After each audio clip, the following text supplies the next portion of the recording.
अब मेरे पति भी कह रहे थे पाकिस्तान आके तलाक लो ना, पाकिस्तान आके तलाक लो ना, मतलब इसलिए कि पाकिस्तान जाऊंगी तो उनको पता है वहाँ उनका कानून चलेगा और मैं वापस भारत तो आ नहीं सकती, तलाक तो ले नहीं सकती। अरे 2 टके की औरत, शर्म कर शर्म। उस बंदे के साथ में तूने 4 बच्चे पैदा किए हैं, तुझे शर्म नहीं आती है? मुझे कभी किसी ने ना तो ये बोला कि इस केस में आ, और ना किसी की औकात हुई कि इस केस को छोड़ के जा। जो 2 टके के लोग ये बोल रहे हैं ना, सीमा हैदर को क्यों नागरिकता मिलेगी? सीमा हैदर को नागरिकता देने वाले हम पीछे ऐसे नहीं हटते हैं। हमने गालियां भी खाई है, आपने ही नहीं खाई है गालियां, हमने भी खाई है गालियां, हमारे घर वालों ने भी खाई है गालियां कि वो बेबी बम जो है वो उसको ऊपर को खिसका रहे हैं। कभी वो कम हो जाता है उनका पेट, कभी उसका पेट कम हो जाता था, कभी ज्यादा हो जाता था। तो अबे नपुते कुत्तों, यूट्यूबर तुम हुए हो या वो हुआ है बंदा जो। तो अब आएगी सीमा हैदर पर आफत। मोमिन सर ने सीमा हैदर के खिलाफ बहुत बड़ा कांड कर डाला है। जी हाँ दोस्तों, अभी मैं आपको जो वीडियो दिखाऊंगा उस वीडियो के अंदर सीमा केस के बारे में सच्चाई जानने को मिलेगी और आपको पता चलेगा ये भगोड़ी कब तक जेल जाएगी और गुलाम हैदर के बच्चे उसको कब मिलेंगे। जैसे कि आप सबको ये बात अच्छे से पता है, गुलाम हैदर इंडिया आने की बहुत कोशिश कर रहा है और अपने बच्चों को पाने के लिए वो तड़प रहा है और ये भगोड़ी उन बच्चों को देना नहीं चाहती गुलाम हैदर को, और ये भगोड़ी उन बच्चों को अपने पास रखकर उनकी कमाई खाना चाहती है, क्योंकि ये दोस्तों उन बच्चों को दिखा दिखा कर पैसे कमा रही है। और दोस्तों ये सचिन भी नहीं चाहता कि वो बच्चे जाएं। जैसे कि आप सबको अच्छे से पता है, ये सीमा हैदर हमारे देश के अंदर इलीगल तरीके से रह रही है और इस पर जो कार्रवाई होने वाली है वो बहुत बड़ी है, क्योंकि अब इसको जेल जाना होगा। मोमिन सर ने इसके ऊपर कार्रवाई कर रखी है। दोस्तों अभी मैं आपको जो वीडियो दिखाऊंगा उसको देखना आपके लिए बहुत ज़रूरी है। मगर दोस्तों ये वीडियो दिखाने से पहले मेरी आपसे गुजारिश है, आज का मेरा ये वीडियो पूरा एंड तक ज़रूर देखना, और अगर आप मेरे चैनल पर नहीं आए हो चैनल को ज़रूर सब्सक्राइब करना, साथ में इस वीडियो को ज़्यादा लोगों में शेयर ज़रूर करना। चलिए दोस्तों, पहले आप ये वीडियो देखिए, फिर आकर मैं आपसे बात करता हूँ। सीमा हैदर से उनके मतलब उनका वो हो सकता है, उनका पर्सनल वो हो सकता है। पहले तो वो ये कहते थे कि ये कैसे नहीं जाएगी, ये जेल जाएगी और ये बच्चे कैसे नहीं जाएंगे। लेकिन वही सीमा हैदर जो है कमेंट में उनको लिखती है कि सूर्य वर्मा तेरे 1 महीने की मेरी यूट्यूब की कमाई आएगी या उसकी कमाई आएगी तो मैं तेरे जैसे, हेलो प्यारा मिकू, तेरे जैसे मैं कुत्ते पाल लूं। तो ऐसी क्या वजह हुई कि उनको इस तरह का निर्णय लेना पड़ा? और वो हर जगह किसी न किसी को कॉल करते हैं कि भाई कोई भी अब लाइव नहीं करेगा उनके खिलाफ, कोई ये नहीं करेगा। क्यों नहीं करेगा? क्यों? आप कौन होते हो? किसी को भी, मुझे भी बोला था उन्होंने, मैं झूठ नहीं बोलूंगी, मुझे भी बोला कि सरिता बहन कोई वो करने की जरूरत नहीं है, लाइव करने की जरूरत नहीं है, कोई वो करने की जरूरत नहीं है। अच्छा, वो अपने कॉन्स्टिट्यूशन बदल देंगे। अब हमारा कॉन्स्टिट्यूशन ये कहता है कि भाई देखो वो 4 बच्चे हैं, उन 4 बच्चों का भविष्य यहाँ पे नहीं है, उन 4 बच्चों को अपने मुल्क जाना ही जाना है। सीमा हैदर को भले ही यहाँ रहने दो, सीमा हैदर देखिए यहाँ पे रहेगी, उस पर कार्रवाई होगी, जो भी होगा। हमें सिर्फ सीमा हैदर से कोई लेना देना नहीं, हमें सिर्फ लेना देना है उन 4 बच्चों से। अभी वो जिस तरह से वो छोटी बिटिया जो छुटकी बिटिया जो हो रखी है उसके लिए बोल रहे हैं, तो हम एक्सेप्ट करते हैं। भाई हमारी हिंदुस्तान की है, हमारी लक्ष्मी है, वो हमारी बिटिया है, वो उस बिटिया को हम एक्सेप्ट करते हैं। उस बिटिया के लिए हम बिल्कुल कभी कुछ नहीं बोलेंगे। वो हमारे हिंदुस्तान की वो है, हमारे हिंदुस्तान में जन्म लिया है उसने, तो हमारे जैसे हमारे बच्चे वैसे वो 4 बच्चे भी हमारे बच्चों के बराबर है। लेकिन वो 4 बच्चे यहाँ पे रहने, उनका कोई भविष्य नहीं है, उनका कोई भी यहाँ पे मुस्तकबिल नहीं है, ना वो यहाँ पे पढ़ाई लिखाई कर सकते हैं, ना वो यहाँ पे 18 साल के बाद उनका क्या होगा रब जाने, भगवान जाने। लेकिन तब तक क्या वो बच्चे ऐसे ही गंवार घूमते रहेंगे? तब तक उनके माइंड में कितने सारे गलत ख्यालात आ सकते हैं, क्या ये सोचा है उन्होंने? आज वो ये जाके कह रहे हैं सबको, आज वो सौगंध टीवी पे भी बोलते हैं कि हाँ सचिन का बच्चा हो गया है, तो अब उनको ठीक है, जो बच्ची है, जो छोटी बच्ची है, उसको नागरिकता यहाँ की है, यहाँ की पैदाइश है, उसको नागरिकता मिलना उसका अधिकार है, उसका अधिकार है। लेकिन उसके बिहाफ पे सीमा हैदर को क्यों नागरिकता मिलेगी? सीमा हैदर को नागरिकता देने वाले एक वो कौन होते हैं? सूर्य वर्मा कौन होते हैं? क्या सूर्य वर्मा जी आप इंडिया का कॉन्स्टिट्यूशन बदल सकते हैं? इंडिया का कानून बदल सकते हैं? आप हो कौन? आप भी हमारे तरह एक साधारण मनुष्य हैं। बाकी जहां तक सोनी दीदी की बात बोलो, सोनी दीदी बोल रही है कि इसके उनके पास इतना सोना है, इतना, वो सोना किस काम आएगा? सोनी दीदी को बोलूंगी, सोनी दीदी किसी के भी जो पर्सनल प्रॉपर्टी है उस पर हम नहीं जाएंगे। हम सिर्फ जाएंगे तो अपने कॉन्स्टिट्यूशन के साथ जाएंगे, अपनी अदालतों के साथ में जाएंगे। इन बच्चों का भविष्य यहाँ पे नहीं है तो नहीं है, चाहे यहाँ पे उनको कितनी भी गोली देनी पड़े, कितनी भी वो देनी पड़े उनको, क्या बोलते हैं अपने एपी सिंह जी को, एपी सिंह जी भी उनको धोखा दे रहे हैं। जहां तक हमें पता है एपी सिंह जी भी धोखा दे रहे हैं। तो आपको नहीं लगता कि बच्चों के साथ में ये अन्याय हो रहा है? एक बच्ची, जब हमारे यहाँ पे नागरिकता का ये पास हुआ था ना कि भाई इन लोगों को 2019 में जब नागरिकता ये पास हुआ था, जब उन्होंने अमित शाह जी ने ये कानून लागू किया था, उस टाइम पे एक बच्ची हुई थी। आज वो बच्ची स्कूल जाने के लिए वो कर रही है कि मुझे स्कूल भेजिए, हम मुझे नागरिकता दीजिए। अभी उस बच्ची को, जबकि वो कानूनन आए हुए हैं, वो लीगली आए हुए हैं, वो वीजा लेके आए हुए हैं, और वो जब जब उनका वीजा खत्म होता है वो वीजा एक्सटेंड करवा रहे हैं, जब उनको यहाँ पे नागरिकता नहीं मिल रही है तो सीमा हैदर को इतनी उसमें क्यों रखा जा रहा है। मैं एपी सिंह जी को बोलती हूँ कि एपी सिंह जी क्यों आप उस औरत को, उस महिला को इतने कंफ्यूजन में रख रहे हो।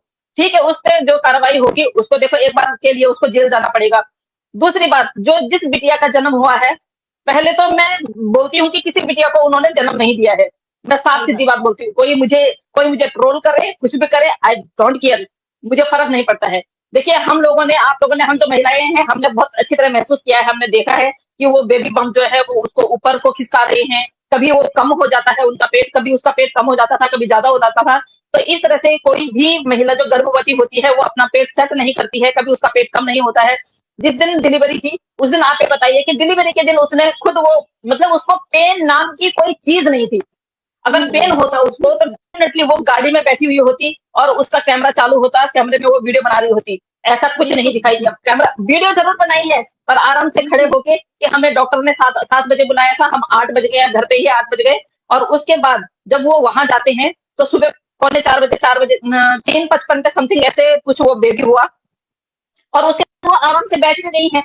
तो आपको लगता है कि उन्होंने बेबी को जन्म दिया है आराम से? आज सूर्य वर्मा भाई मेरा मुद्दा क्यों है, इसीलिए है। क्या सूर्य वर्मा भाई आपको दिखाई नहीं देता है कि एक बाप किस तरह रो रहा है और आप कह रहे हैं कि आप इसको यहाँ पे नागरिकता, क्या आप इस औरत के लिए अपना कानून चेंज कर देंगे या सीएए चेंज कर देंगे? और सूर्य वर्मा भाई, आपने बहुत लाख कोशिश की हमें रोकने की, हम रुके। पाकिस्तानियों ने बहुत लाख कोशिश की कि सरिता कथक ना आए, ना आए, क्यों ना हो। मेरे देश में एक इनलीगल महिला आई है, उसको जब तक भगाएंगे नहीं कोई रोक सकता है हमें। एक पिता के 4 बच्चे, जिसको मैंने वादा किया है कि भाई जब तक आपके बच्चे आपके पास नहीं आते हैं तब तक मैं हार नहीं मानूंगी। सनातनी हूँ, वादा करके भूल नहीं जाते हैं। हम वो नहीं है जो यहाँ पे कुछ और वहां पे कुछ बोले। लोगों ने बहुत बोला कि हमें बोला होता, मुझे कभी किसी ने ना तो ये बोला कि इस केस में आ, और ना किसी की औकात हुई कि इस केस को छोड़ के जा। जो 2 टके के लोग ये बोल रहे हैं ना कि हमें बोला होता तो हम छोड़ देते, हाँ छोड़ो ना, तुम छोड़ो, क्योंकि तुम्हें अपने देश की नहीं, तुम्हें सिर्फ अपनी वो है, अपने रेपुटेशन की तुम्हें वो है। हमें अपने रेपुटेशन से ज्यादा हमें अपना देश प्यारा है भाई, हमें अपना देश प्यारा है। कल को वो क्या कर देगी यहाँ पे, क्या नहीं कर देगी, हमें अपने देश के लिए वो आवाज उठानी है। लेकिन तुम लोगों ने जहां भी जाना है अपने रेपुटेशन लेके जाना है। अरे थू है रेपुटेशन पे, ये रेपुटेशन तभी तो बची रहेगी तो देश सुरक्षित रहेगा। सही बात है। तो आज सूर्य वर्मा भाई को मेरा ये संदेश आया, सूर्य वर्मा भाई, आप अगर भला नहीं कर सकते हैं तो आप किसी भी तरह से ना गलत बयानबाजी ना करें, वरना हमें फिर आपके खिलाफ भी मोर्चा उठाना पड़ेगा। आप गलत बयानबाजी ना करें, आप भड़काऊ भाषण ना दें। आप सौगंध टीवी पे जाके जो बोल रहे हैं ना, वो आपका अधिकार नहीं है बोलने का। एक टाइम था जब आप बोलते थे कि हाँ हैदर को कोई नहीं तो मैं वीजा, कहाँ गया आपका वो वीजा, कहाँ गया आपका वो दिन? 4 बच्चों के लिए आप इतना वो करते थे। जब ये देखते हैं कि 2-4 दिन हैदर भाई थोड़ा हंस रहे हैं, वो खुश हैं, तो इनसे देखा नहीं जाता है। इन नंगे भूखे नंगे लोगों को पता क्या है, ये भूखे नंगे लोग क्या है, इसको फिर मारना कूटना शुरू, वहां से कंट्रोवर्सी करना शुरू और हैदर भाई के ऊपर तंज कसना शुरू कर देते हैं। अरे 2 टके की औरत, शर्म कर शर्म, उस बंदे के साथ में तूने 4 बच्चे पैदा किए हैं, तुझे शर्म नहीं आती है? ऊपर से अगर वो कभी आके सोशल मीडिया पे आके वो बंदा किससे बताए अपनी बात, पहले आप मंजू जी ये बताइए, वो बंदा किससे बताए अपनी बात? एक चैनल उसने खोल रखा है, इसने 14 चैनल खोल रखे हैं। अगर वो अपने चैनल पे आके अपने मन की बात कहता है तो तुम्हारे कहां जूते मारने आ रहा है भाई वो, और इसके सचिन के घर में कहां जूते मारने आ रहा है वो बंदा है? इनको इतनी चिड़ मचती है, इतनी चिड़ मचती है, कहते वो तो वो हो गया है, क्या बोलते हैं, यूट्यूबर हो गया है। अबे नपुते कुत्तों, यूट्यूबर तुम हुए हो या वो हुआ है बंदा जो अपनी मन की बात, सिर्फ एकमात्र जरिया है उसके पास, एकमात्र जरिया है उसके पास, एक ही चैनल है उसके पास, और वो भी वो डेली नहीं आता है बेचारा। आज वो किस हालत में पड़ा हुआ है? क्या ये सूर्य वर्मा भाई आपको नजर नहीं आता है? सूर्य वर्मा भाई, आपसे मेरा सवाल है, आपने हर लोगों को फोन करके बोला कि इस केस से पीछे हट जाओ, पीछे हट जाओ, तो हम लोग हैं, हम पीछे ऐसे नहीं हटते हैं। हमने गालियां भी खाई है, आपने ही नहीं खाई है गालियां, हमने भी खाई है गालियां, हमारे घर वालों ने भी खाई है गालियां, लेकिन हम उस पिता का साथ तब तक नहीं छोड़ेंगे जब तक उस पिता को उसके 4 बच्चे नहीं मिल जाते हैं। आपने क्या सोचा? बस यही आपकी यही ताकत है, एक मर्द हो आप, हिंदुस्तान के मर्द हो आप, पर आपने अपनी बहनों पे भी वो नहीं किया। आपने एक दूसरे को बोला कि भाई फलाने को अपने चैनल पे मत लेना, अलाने को अपने चैनल पे मत लेना। ये चैनल मुझे खड़ा क्यों करना पड़ा? ये इसीलिए मुझे चैनल खड़ा करना पड़ा। कब तक किसी का वो करते रहेंगे? हमें अपनी बात रखनी है। पर आपने जो गेम खेला वो बिल्कुल गलत खेला, और अब आपको कोई हक नहीं बनता है कि आप उनके खिलाफ बोले, क्योंकि आप ही वही व्यक्ति हैं, आप वही व्यक्ति है ना जो बोल रहे थे कि अगर उसका वीजा नहीं लगेगा मैं 10 लाख रुपए तक खर्चा कर सकूं। अरे आप 10 लाख या 10,000 रुपए मत करो, लेकिन आप उस बंदे के लिए इतना तो कर सकते हो कि भैया वो बंदा यहाँ आए और अपने बच्चों को लेकर आए।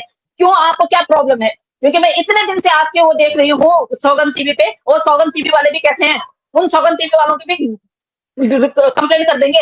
जब जब उनको लगता है कि अब हमें अपना चैनल ऊपर ग्रोथ करना है, वो तब तब आपके पास आ जाते हैं और आप किस तरह का भाषण देते हैं, किस तरह के आप वो देते हैं। आपको अपनी हिंदुस्तान की बहनें दिखाई नहीं देती हैं? आपकी हिंदुस्तान की बहनें जब इतना डट के काम कर सकती हैं, आपको क्या प्रॉब्लम है? आप मत कीजिए। और आप किसी को सिखाने वाले कौन होते हैं? दोस्तों देखा आपने ये वीडियो, मुझको पूरी उम्मीद है ये वीडियो देखकर आपको सब कुछ समझ में आ चुका होगा इस भगोड़ी केस के बारे में। दोस्तों आपकी क्या राय है इस वीडियो के बारे में मुझे कमेंट बॉक्स में आकर कमेंट करके ज़रूर बताना। दोस्तों आज की वीडियो में बस इतना ही, मैं फिर मिलूंगा ऐसे ही दूसरी वीडियो के साथ, तब तक के लिए खुदा हाफिज़।